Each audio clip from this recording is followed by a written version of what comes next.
Donald Trump साहब ने ऐलान किया है कि वो जो इंटरिम अथॉरिटीज़ है वेनेजुएला की, वो 30 से 50 मिलियन बैरल जो हाई क्वालिटी का सैंक्शनड ऑयल है वो अमेरिका को देंगी, और ये तेल जो है ये बेचा जाएगा मार्केट में, इसके पैसे मैं कंट्रोल करूँगा। ये उन्होंने ऐलान किया ट्रूथ सोशल के ऊपर। तो वो लोग जिनका ख्याल था कि शायद तेल और दीगर मामला उनकी जहन में नहीं है, वो तो गलत साबित हुई सूरत हाल जो अब ट्रंप साहब ने खुद ऐलान कर दिया। इनके एक डेप्टी चीफ ऑफ स्टाफ हैं, मैं एक दो दिनों से उनका जिक्र कर रहा हूँ, CNN के यहाँ स्टेटमेंट देते हुए उन्होंने कहा, उनका नाम है स्टीफन मिलर, उन्होंने कहा जी कि स्ट्रेंथ, फोर्स और पावर ये है नया वर्ल्ड ऑर्डर और ये है हमारी नई अप्रोच, और टर्म्स एंड कंडीशन अब हम तय करेंगे। अब जब मैं आपसे मुखातिब हूँ तो इस साथ हम देख रहे हैं कि कुछ ही देर पहले, आज ही के दिन, जो अमेरिका ने वेनेजुएला के साहिल के करीब रूसी एक जहाज़ था तेल बरदार, जो बेला 1 उसे कहा जाता है, वो कब्ज़े में ले लिया है। वो यानी यूरोप जा रहा था वेनेजुएला से तेल लेके, और यहीं से ये रास्ता इख्तियार करती है रूसी जहाज़, क्योंकि रूस खासा ट्रेड करता है तेल के मामले में। रूसी परचम लगा हुआ था। जो रूसी खारजा अमूर की मिनिस्ट्री है उसने भी इसकी तस्दीक की है कि रशियन फ्लैग लगा हुआ था और वो बैनुल-अक़वामी पानियों में था, और उसको इस तरह से रोकना बैनुल-अक़वामी कवानीन की खिलाफ वर्जी है। रूस ने भी अब इत्तला है कि एक आबदोज़ और जहाज़ रवाना कर दिया है इसी इलाके की जानिब। तो वेनेजुएला की सूरत हाल के बाद और ट्रंप साहब के ताज़ा ऐलानात के बाद इस पूरी जो दुनिया का वर्ल्ड ऑर्डर है वो क्या मंजरनामा तश्कील देगा, बात करने के लिए हमने ज़हमत दी है सीनियर दिफाई तजिया निगार जनाब जनरल रिटायर्ड जाहिद महमूद साहब। ज़ाहिद साहब, ये कोई ऑर्डनरी स्टेटमेंट्स तो नहीं है, ऑर्डनरी हैपनिंग्स नहीं हैं जिनको मैंने अभी खुलासतन आपकी खिदमत में अर्ज़ किया। क्या रूस अमेरिका रूस से टकराने के करीब हैं, ये जो वाक़या मैंने बयान किया है? बिस्मिल्लाहिर्रहमानिर्रहीम। Thank you very much Jami sahab for having me. I think I don't think so कि डायरेक्ट ये जाएंगे कन्फ्रंटेशन के अंदर। यस, अमेरिका जो है वो रूस को उसने जो वॉर है उसकी मर्जी के मुताबिक जब वो ख़त्म नहीं कर रहा तो क्वर्जन भी करता है और आर्म ट्विस्टिंग भी करता है टू इम्प्लीमेंट अपनी जो पॉलिसी है। फिर जियो इकोनॉमिक्स में बड़ा क्लियरली मैसेज कर दिया है यूनाइटेड स्टेट ने कि जो अमेरिकाज हैं जितने भी साउथ एंड नॉर्थ बोथ, वो सिर्फ यूनाइटेड स्टेट्स के लिए, इवन को अपने पार्टनर्स यूरोपियन अलाइज किसी को अलाउ नहीं करेगा जी। ये ट्रंप साहब की पॉलिसी। और ये जो भी आप बात कर रहे हैं strength, force and power, Jami sahab, it has always been power which has been speaking. Past के अंदर भी किधर बैलेंस था, मुझे बताइए ना। 5 जो बड़ी ताकतें हैं जो वीटो की पावर लेके बैठी हैं, कौन सी चीजें, कौन से जंगें उन्होंने रोकी हैं अपनी पावर को इस्तेमाल करके? हाँ, अपने लिए उन्होंने जंगें या इकोनॉमिक वॉर्स या क्वर्जन की वॉर्स वो जरूर शुरू की है, led by United states of America.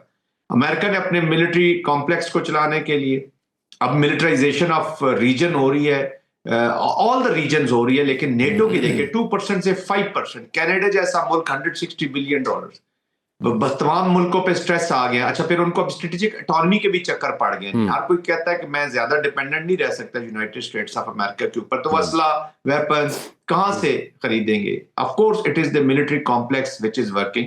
तो हमेशा पावर हैज स्पोकन, कभी भी जस्ट वर्ल्ड नहीं रहा।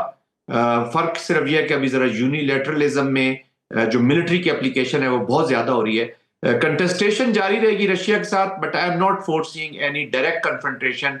वन ऑड इंसिडेंट्स होते रहेंगे, वो भी अपनी पोजीशन लेते रहेंगे, अमेरिका भी अपनी पोजीशन लेता रहेगा। As of now direct confrontation के साथ अमेरिका सिर्फ वहीं पे जाएगा जहां पे वो उसको बिल्कुल हालात मुवाफिक मिलेंगे। कंट्रीज लाइक वेनेजुएला जिधर ना एयर डिफेंस होगी, ईरान का भी आपने देखा, though it was surprise to be very honest for me कि डायरेक्ट कन्फ्रंटेशन में गया, लेकिन उस वक्त गया जब उसकी एयर डिफेंस को या उसकी एयर पे बिल्कुल मुकम्मल अबूर इसको जब कंट्रोल हासिल हो गया, तो तब रशियन कॉन्टेक्स्ट में जरा डिफरेंट प्रपोजिशंस हैं, लेकिन इकोनॉमिक क्वर्जन जरूर जारी रखेगा। मैसेज उन कंट्रीज को कर रहा है जो रशिया को ऑयल की सप्लाईज कर रहे हैं या रशियन इंटरेस्ट को डिफरेंट रीजन्स में जगह दे रहे हैं। जन साहब, ये जो आपने बड़े अहम बात की, स्ट्रेंथ, फोर्स, पावर, तो इसके अब वेनेजुएला के बाद कोलंबिया, क्यूबा, गयाना, ग्रीनलैंड और डेनमार्क ने तो कह दिया अगर ग्रीनलैंड वाला मामला हुआ तो नेटो खत्म हो जाएगी। नेटो खत्म हो सकती है? नेटो क्या है? जामी साहब, मेरी नजर में नेटो इज ऑल अमेरिका। कौन सी कंट्री है ऐसी जो इंडिपेंडेंटली कोई अपने आप को या इम्प्लीमेंट कर सके? वो एक के ऊपर अटैक, सबके ऊपर अटैक का मकसद ही यही था कि सारे अपने एक लिमिटेड हद तक अपनी पावर को जारी रख सके।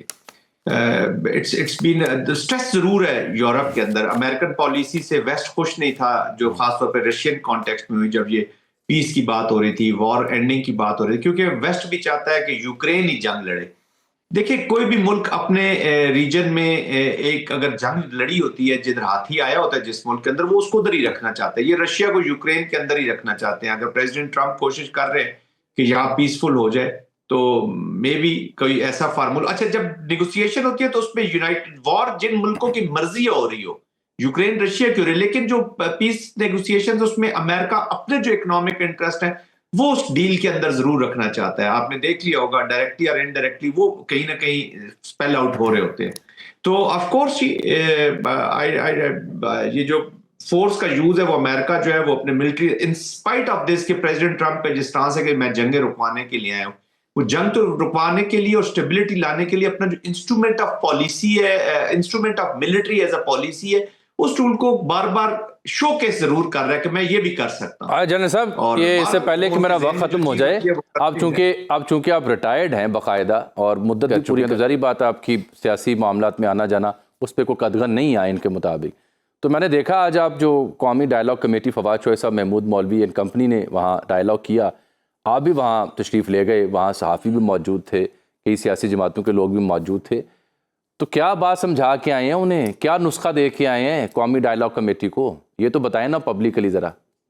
नहीं साहब, मैं वहाँ पे नॉट कोई ऐसे पॉलिटिकल एक्टिविटी तो नहीं, बट एज अ जब लोग गए हुए थे, कुछ ऑब्जर्वर्स थे, कुछ इंटेलेक्चुअल्स थे, मीडिया के लोग थे, डिफरेंट सेगमेंट्स ऑफ सोसाइटी से गए हुए थे। तो मेरा एक तो पर्पस था टू अंडरस्टैंड कि बाहर से कैसी चीजें व्यू की जा रही है, और फिर जो वॉर को जो नुकसान हो रहा है जी हमारी पॉलिटिक्स की वजह से, खास तौर पे military, because I am a defence analyst, तो मैं समझता हूँ कि हमारी वॉर को हमारी poor politics and weak politics ने बहुत नुकसान पहुंचाया। मैंने तो बात की जी पॉलिटिकल ओनरशिप की, ownership of the war and security situation, because ये जो थ्रेट है इंडिया और अफगानिस्तान के अभी कॉम्बिनेशन के साथ, this is a real threat. और हम अगर अपने ही जो ट्रिनिटी ऑफ वॉर है, which is Awam, which is government and which is the military, अगर इस ट्रिनिटी को डिस्टर्ब करते रहेंगे तो हम वॉर नहीं बंद कर सकेंगे, और फिर बड़ी एम्बेरसमेंट हो जाएगी कि एक इतना बड़ा मुल्क, 25 करोड़ आवाम का मुल्क, जो अपने आप को न्यूक्लियर पावर बना लिया, in spite of all the odds. हमने रशियंस को यहाँ अपने बैकयार्ड में फेस किया, 20 साल की एप्लीकेशन रही है यूनाइटेड स्टेट्स की, हम कहीं ना कहीं मैनेज करते रहे। इंडिया के साथ भी आपने पैरिटी देखी शुरू में, और अब तो अल्हम्दुलिल्लाह मार्का हक के बाद आप सुपीरियरिटी देख रहे हैं अपनी फोर्सेस की। इंडिया को आपने बिल्कुल ठीक है, बड़ी अहम बात आपने की कि ये इस बात को समझना चाहिए तमाम सियासी जमातों को, क्रॉस द बोर्ड, ना किसी एक को बल्कि तमाम को। बड़ी अहम बात है जनरल साहब ने वहाँ गुफ्तगू में की है। बहुत शुक्रिया सर आपके कीमती वक्त का। यहाँ मैं एक ब्रेक ले रहा हूँ और ब्रेक के बाद एक इंतहाई अहम मौजूद जिसका ताल्लुक मुझसे, आपसे, मेरे और आपके सांस लेने से है, मेरे और आपकी आने वाली आइंदा नस्लों से है, मेरे और आपके दारुल हुकूमत इस्लामाबाद से।